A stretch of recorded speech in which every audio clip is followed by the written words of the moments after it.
Assalamualaikum warahmatullahi wabarakatuh. Perkenalkan, nama saya Imomori Andreo dengan NIM 24030102069. Kali ini akan mempresentasikan tugas dari ujian akhir semester mata kuliah teori akuntansi.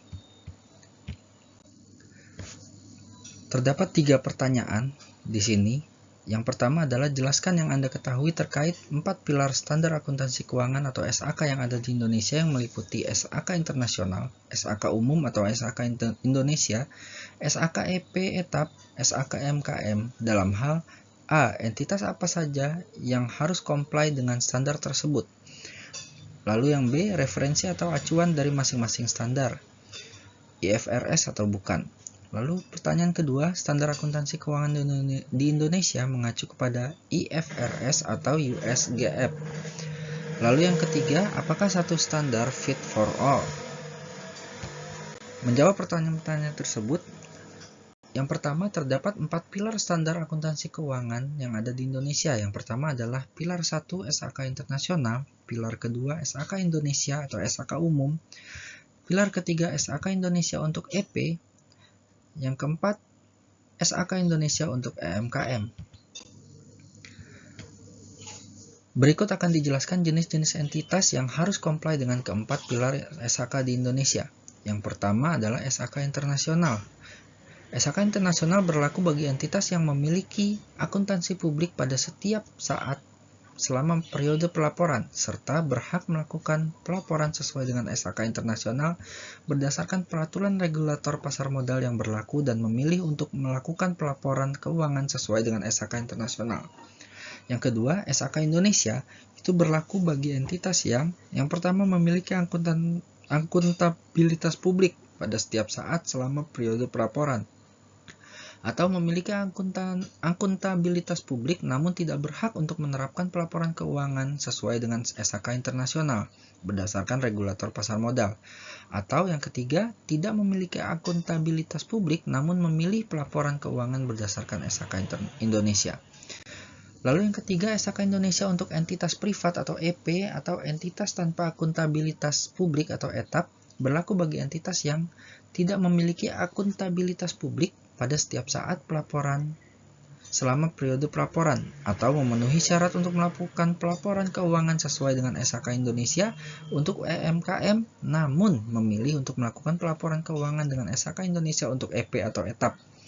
Lalu yang keempat, SAK Indonesia untuk entitas mikro, kecil, dan menengah atau EMKM berlaku bagi entitas yang tidak memiliki akuntabilitas publik atau memenuhi syarat untuk melakukan pelaporan keuangan sesuai dengan SAK Indonesia untuk EMKM pada setiap saat selama periode pelaporan, atau tidak memilih untuk menggunakan SAK Indonesia untuk EP etap sebagai dasar pelaporan keuangannya.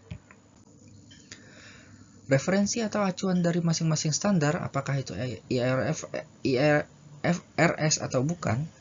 Yang pertama, SAK internasional merupakan adopsi penuh dari IFRS yang diterbitkan International Accounting Standard Board atau IASB. Lalu yang kedua, SAK Indonesia itu merupakan konvergensi IFRS yang diterbitkan IASB, yaitu dengan melakukan beberapa penyesuaian untuk mengakomodasi kondisi di Indonesia. Lalu yang ketiga, SAK Indonesia untuk EP etap merupakan konvergensi IFRS Force Mesh yang diterbitkan IASB, yaitu dengan melakukan beberapa penyesuaian untuk menyesuaikan dengan kondisi Indonesia dan dengan SAK Indonesia. Lalu yang keempat, SAK Indonesia untuk EMKM ini tidak mengacu kepada IFRS. Lalu selanjutnya, standar akuntansi keuangan di Indonesia mengacu kepada IFRS atau US GAAP. Standar akuntansi keuangan di Indonesia atau SAK di Indonesia mengacu kepada IFRS, bukan US GAAP. Namun demikian, dilakukan beberapa penyesuaian untuk mengakomodasi kondisi di Indonesia. Apakah satu standar fit for all? Penjelasan di sini adalah tidak semua jenis standar akuntansi Indonesia. Akuntansi keuangan di Indonesia dapat diterapkan untuk semua entitas atau fit for all. Hanya SAK Indonesia atau SAK kedua, prinsip kedua, bagian kedua yang dapat diterapkan baik oleh entitas dengan akuntabilitas publik maupun entitas tanpa akuntabilitas publik, sedangkan SAK lainnya hanya dapat diterapkan oleh entitas tertentu saja. Di sini bisa dilihat dari tabel di sini yang SHK internasional hanya dapat diterapkan pada entitas dengan akuntabilitas publik, sedangkan SHK Indonesia dapat diterapkan baik oleh entitas dengan akuntabilitas publik maupun entitas tanpa akuntabilitas publik besar maupun EMKM. Lalu selanjutnya SHK internasional untuk EP-ETAP ini hanya dapat dilakukan kepada entitas tanpa akuntabilitas publik besar maupun EMKM. Lalu SHK Indonesia untuk EMKM hanya dapat diterapkan pada entitas tanpa akuntabilitas publik bagian EMKM.